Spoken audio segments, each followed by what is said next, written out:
체력이냐 추진력이냐, 암호화폐가 정말 대중화되려면 둘 중 뭐가 더 중요할까요?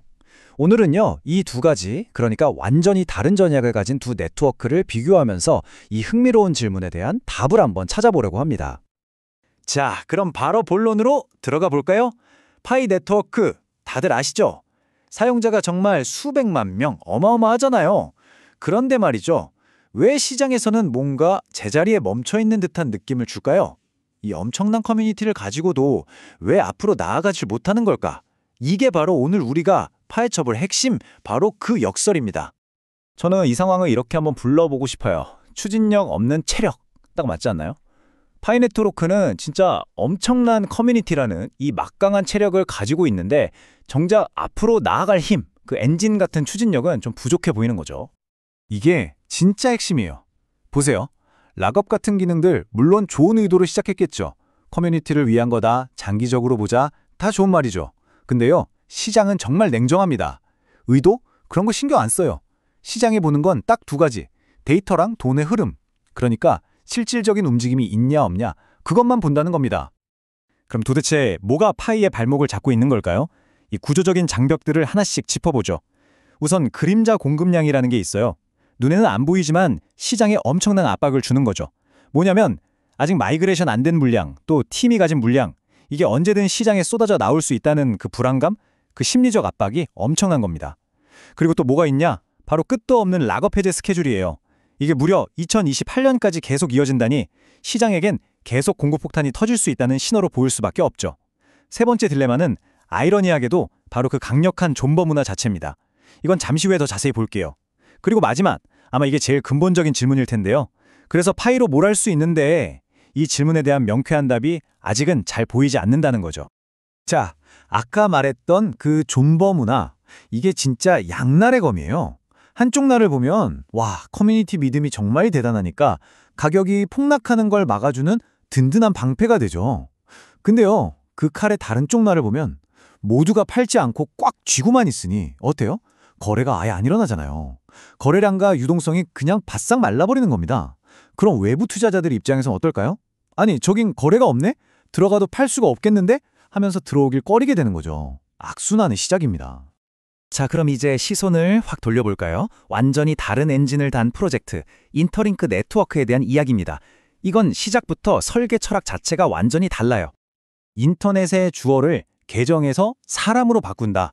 와, 이 한 문장에 인터링크의 모든 게 담겨 있다고 해도 과언이 아니에요. 이게 무슨 말이냐면 더 이상 봇이나 가짜 계정, 한 사람이 수십 개씩 만드는 그런 계정이 아니라 바로 지금 이 화면 앞에 있는 진짜 사람 한 명 한 명을 증명하겠다는 겁니다. 그리고 그 단단한 신뢰를 바탕으로 모든 걸 쌓아 올리겠다는 정말 강력한 미션이죠. 그럼 인터링크의 유용성 우선 전략은 어떻게 돌아가느냐? 아주 간단한 3단계로 볼 수 있어요. 첫 번째, 일단 당신이 진짜 사람이라는 걸 증명해야 해요. 얼굴 인식이랑 라이브니스 체크, 그러니까 살아있는 사람인지 확인하는 거죠. 두 번째, 여기서 정말 흥미로운 기술이 나오는데 바로 영지식 증명입니다. 말이 좀 어렵죠? 쉽게 말해서 제가 제 비밀번호를 상대방에게 직접 보여주지 않고도 나 그 비밀번호 알아 라는 사실 자체만 증명하는 기술이에요. 엄청나죠? 내 개인정보는 완벽하게 보호하면서 내가 나라는 걸 증명할 수 있는 겁니다. 자, 그럼 마지막 세 번째 단계는 뭐냐? 이렇게 진짜 사람이라는 게 증명된 강력한 신뢰 기반 위에서 아주 빠르고 저렴한 결제나 여러 서비스들을 바로 이용할 수 있게 만드는 거죠. 결국 보면 두 프로젝트 모두 대중화라는 똑같은 산 정상을 향해 가고 있는 거예요. 그쵸?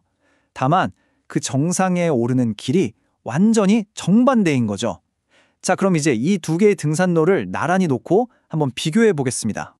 이 표를 한번 보세요. 두 네트워크의 철학이 얼마나 다른지 그냥 한눈에 딱 보이죠? 자, 파이 네트워크, 체력팀은 어때요? 일단 사람부터 모으자. 커뮤니티를 먼저 만들고 그 다음에 쓸모를 붙이자는 전략이에요. 핵심 자산은 당연히 사람과 그들의 참여겠죠. 반면에 인터링크, 추진력 팀은 정반대입니다. 쓸모부터 만들자. 기술, 결제 시스템 같은 유용성을 먼저 만들면 사람들은 따라올 거라는 거죠. 비유하자면 파이는 일단 몸집을 막 키운 다음에 거기에 맞는 엔진을 달려는 거고, 인터링크는 강력한 엔진을 먼저 만들어 놓고 거기에 맞춰 몸집을 키워나가려는 방식인 겁니다. 완전히 다르죠? 자, 그럼 우리는 둘 중 하나를 골라야 할까요?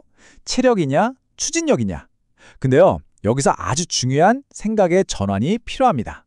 어쩌면 정답은 이거 아니면 저거가 아닐 수도 있어요. 정답은 바로 이것도 그리고 저것도 일 수 있다는 거죠. 왜냐하면 생각해보세요. 진짜 성공하려면 체력도 추진력도 둘 다 필요한 거 아니겠어요? 그래서 우리가 여기서 제안하는 전략이 바로 병행 전략입니다. 둘 다 하자는 거죠. 그럼 우리가 이 두 네트워크의 장점을 모두 취하기 위해서 구체적으로 뭘 어떻게 해야 할지 그 행동 지침을 지금부터 알려드리겠습니다. 먼저 파이 네트워크 루틴입니다. 이건 말 그대로 체력을 기르는 운동 같은 거예요. 매일 딱 한 번이면 충분합니다. 공식 공지사항 새로 뜬 거 없나 확인하고 내 지갑이랑 락업 데이터가 어떻게 변하고 있는지 꾸준히 모니터링하는 거죠. 여기서의 핵심은 커뮤니티 보안에 기여하고 데이터를 놓치지 않으면서 멀리 보는 겁니다. 장기적인 관점을 유지하는 훈련이죠. 자, 그럼 인터링크 루틴은 어떨까요? 이건 추진력을 만드는 실제 운전 연습 같은 겁니다. 일주일에 몇 번씩 그냥 재미삼아 소액으로 QR 결제도 해보고 친구한테 보내보기도 하고 가맹점 기능이 있으면 이것저것 눌러보면서 테스트하는 거예요. 핵심은 뭐다? 실제 사용 사례를 내가 직접 만들어보는 겁니다.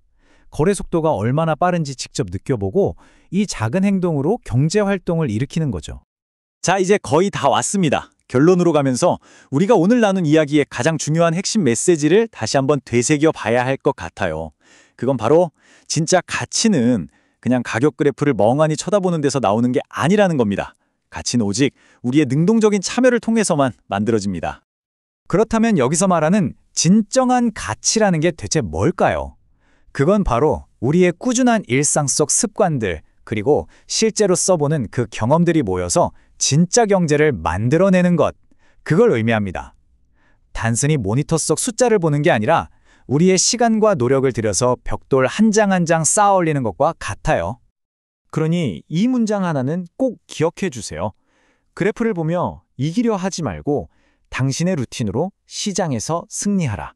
이게 바로 오늘 이야기의 모든 것을 담고 있는 가장 강력하고 핵심적인 메시지입니다. 그래서 마지막으로 여러분 자신에게 한번 질문을 던져보셨으면 좋겠습니다. 나는 지금 진짜 가치를 만들고 있는 사람인가? 아니면 그저 가격만 쳐다보고 있는 구경꾼인가? 결국 여러분 한 분 한 분의 작은 행동과 습관이 이 생태계의 미래를 결정하게 될 테니까요.